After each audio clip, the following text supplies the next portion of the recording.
नमस्कार, मैं हूं पवन त्यागी। मुंबई में देवेंद्र फडणवीस पूरे एक्शन मोड में हैं और आपको बता दें कि राम भक्तों पे हमला करने वाले कट्टरपंथियों पर एक के बाद एक बुलडोजर कार्रवाई हो रही है। असल में योगी जी का बुलडोजर चलाने की मांग हो रही थी, योगी जी की तरह मुंबई में।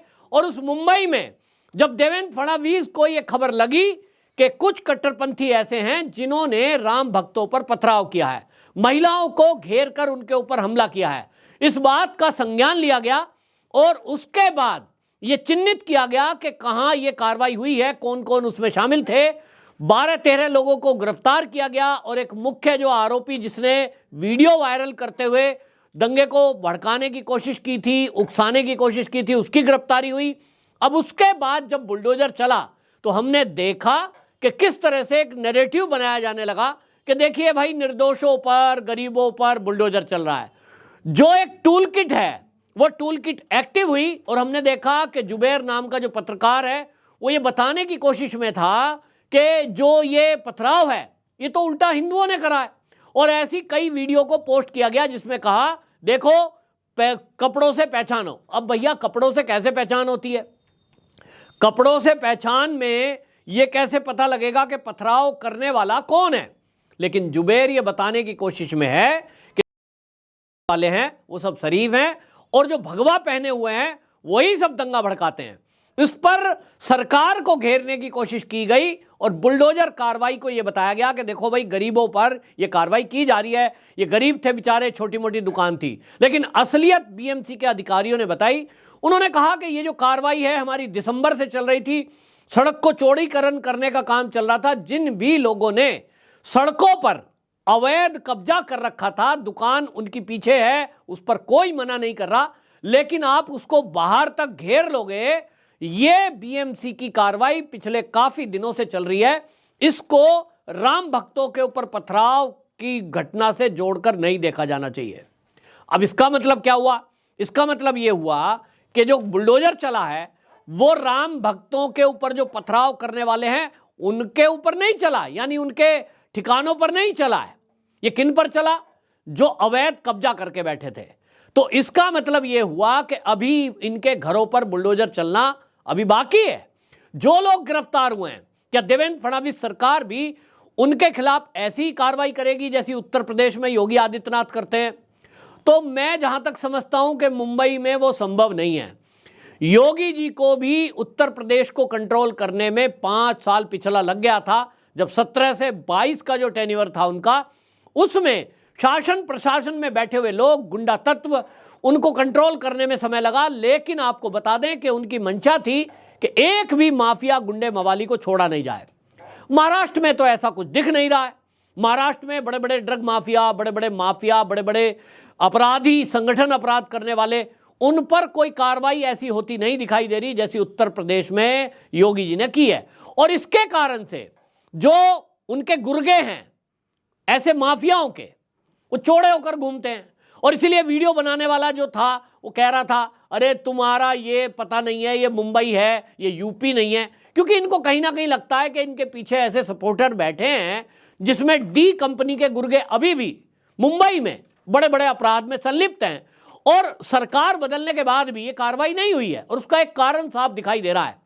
मुझे जो दिखाई दे रहा है वो ये कि एकनाथ शिंदे को भारतीय जनता पार्टी ने सपोर्ट करके वहां का मुख्यमंत्री जरूर बना दिया, लेकिन एकनाथ शिंदे इस तरह की कार्रवाई करते हुए नहीं दिखाई दे रहे हैं जैसा बाला साहब ठाकरे जी के किसी शिष्य को करना चाहिए था। वो कार्रवाई हमने आदित्य ठाकरे, उद्धव ठाकरे के टाइम पे भी नहीं देखी। वो जो उद्धव ठाकरे मुख्यमंत्री बने थे उनके साथ तो वाकई में कांग्रेस मिली हुई थी और इसके कारण से वो कार्रवाई नहीं हो पा रही थी जो होनी चाहिए।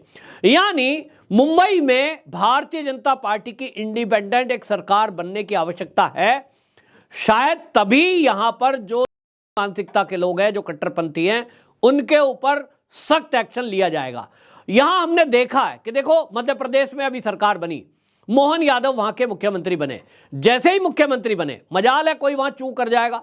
कुछ लोगों ने कोशिश की तो एक पहला आदेश आ गया कि खुले में मीट की दुकान नहीं चलेंगी। दूसरा, जिसने बीजेपी कार्यकर्ता के ऊपर हमला किया था, तत्काल उसके घर पे बुलडोजर कार्रवाई की गई। अब ये बुलडोजर हर एक किसी के घर तो चलता नहीं है। किसी ने अगर दंगा फसाद भी किया है तब भी नहीं चलता है। लेकिन योगी आदित्यनाथ ने इसके लिए कानून बदला और कानून बदलने के बाद वो कार्रवाई करते हैं, क्योंकि कानून में जब ये प्रावधान कर दिया कि जो भी संगठित अपराध करेगा उसके खिलाफ किन किन धाराओं में कार्रवाई होगी, उसकी संपत्ति भी जब्त की जाएगी। जब तक सरकार यानी राज्य सरकारें अपनी विधानसभा से इस तरह का कोई कानून पास नहीं करती तब तक ये एक्शन नहीं हो सकता। तो कुल मिलाकर के बुलडोजर कार्रवाई हुई है, लेकिन अभी तक वो बुलडोजर कार्रवाई, आपको बता दें, जो मीरा रोड के अलावा मोहम्मद अली रोड पर भी ये कार्रवाई हुई है। लगभग 40 के करीब दुकानें तोड़ी गई हैं बुलडोजर के द्वारा। हालांकि जनता में एक ये संतोष कह लीजिए ये गया है कि चलिए कुछ तो दहशत इन लोगों के अंदर आई। अब ये चिल्ला रहे हैं, रो रहे हैं, सड़कों पे आ रहे हैं कि साहब भाई भाई हैं, हम तो कभी ये करना ही नहीं चाहते थे, किन्होंने पथराव कर दिया, शुरुआत इसने की, शुरुआत किसने की, इस तरह की बातें की जा रही हैं, जो ये बता रहा है कि अभी तो बुलडोजर केवल नाम मात्र को चला है, अभी पुलिस का एक्शन होना बाकी है, सख्त कार्रवाई होना बाकी है। लेकिन अभी भी जिस तरह के लोगों की मानसिकता दिखाई दे रही है कि देखिए अयोध्या में भव्य राम जी का मंदिर बना है और वो 550 साल के संघर्ष के बाद बना है, हमारे सब हिंदुओं के वो भगवान हैं, तो भैया उससे चिढ़ क्यों है, नफरत क्यों है? कोई कुछ बयान दे देता है, कोई वीडियो डाल देता है, एक मानसिकता है। और इस मानसिकता के ऊपर प्रहार करना जब तक इनको दहशत नहीं होगी वो तब तक रुकने वाले नहीं है, एक के बाद एक पैदा हो जाता है।